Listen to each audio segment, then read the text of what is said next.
Hey, Hope Church family and friends. Pastor Matt here. It is Thursday afternoon on April 30th. It's hard to believe that tomorrow will be May 1st. I know in some respects the last 7 weeks or so feels both like an eternity and like a blink of an eye, and that's kind of a really weird thing to think about, that it was both really fast and really long all together. But I just wanted to share a couple of thoughts with you, and as it would have today, I got my neighbor running a leaf blower, and I got the dog in the yard behind me barking, so hope you can hear me okay. This morning, as part of my quiet time, I read Psalm 29, and I was just thinking and reflecting on that, and it's only 11 verses, so I just want to read Psalm 29 to you, and then just share a few things that I was thinking about. So here's Psalm 29 in the New Living Translation. This is a psalm from David. Honor the Lord, you heavenly beings. Honor the Lord for his glory and strength. Honor the Lord for the glory of his name. Worship the Lord in the splendor of his holiness. The voice of the Lord echoes above the sea. The Lord of glory thunders. The Lord thunders over the mighty sea. The voice of the Lord is powerful. The voice of the Lord is majestic. The voice of the Lord splits the mighty cedars. The Lord shatters the cedars of Lebanon. He makes Lebanon's mountains skip like a calf. He makes the Mount Hermon leap like a young wild ox. The voice of the Lord strikes with bolts of lightning.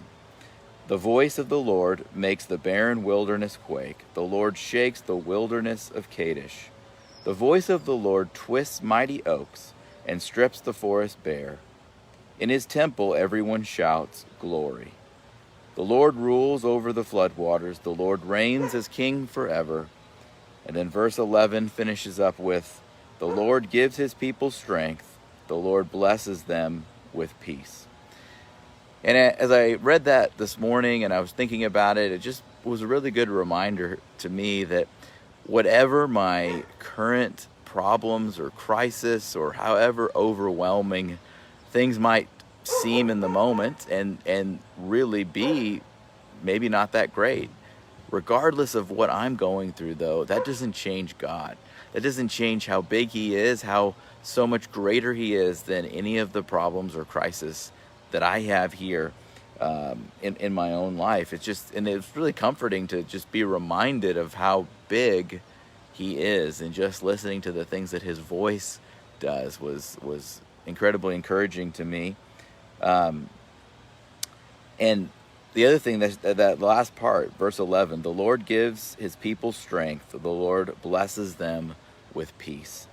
And I was reminded that I need to really find my strength in the Lord, and that there's really nothing that I'm going to be able to find within me. I can't dig deep enough to do some of the things that I need to do, but I can call on the Lord to give me the strength. And he does give the strength, and he is where peace comes from, even in the middle of the storms that we go through in our life. I've also just been thinking a lot about how things may start to begin to look different, at least for us here in Texas. Our governor announced on Monday that he's going to let the stay-at-home order expire tonight. So starting tomorrow, Friday, May 1st, we're going to start to see some of the restrictions lifted. We're going to start to see some businesses and restaurants and things opened. And one of the things I've just been thinking about and trying to prepare myself is for this idea of a new normal. As much as we would like to maybe go back to the beginning of March before anything changed and anything was affected, I think that's just not going to be reality.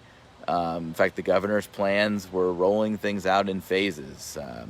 And he has this first phase that's going to be about the first half of the month of May, and then that'll roll into phase 2 and beyond. So I was thinking, and one of the things I just want to share with you and hopefully encourage you or remind you of this, that it's our unmet expectations that really lead to disappointment and to discouragement. So if we have some unrealistic expectations about what life's going to look like starting tomorrow, then we're just going to set ourselves up for some disappointment, maybe some discouragement. So I'm really trying to prepare myself mentally to think about not normal, but new normal. And I really don't even know what that new normal is going to look like. We're all going to find that out together as we continue to walk forward through this time.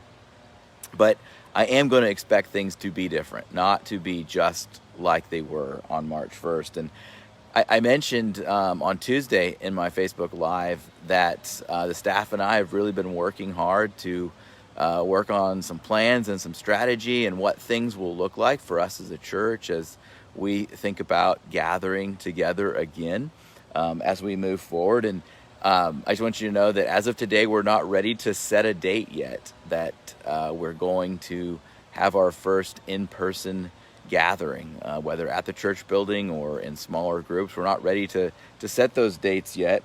But what we are doing is we're really working, we're praying, we're seeking counsel and wisdom from those who have the best information, and working together with some of the other churches and our local association to put together the best plan that we can have as we move forward together. And again, as we move forward in this and create our plans and our strategy, we're really going to be trying to live out our values as a church. And we really want to please God fully. We want to love people wisely, and we want to steward this opportunity that we have and the opportunity to come back together. We want to steward opportunity faithfully. So I mentioned also on Tuesday that we will definitely be doing online church this Sunday, May 3rd, and next Sunday, May 10th. So we look forward to having you join us on Sunday for online church. Hope you guys have a great rest of your week.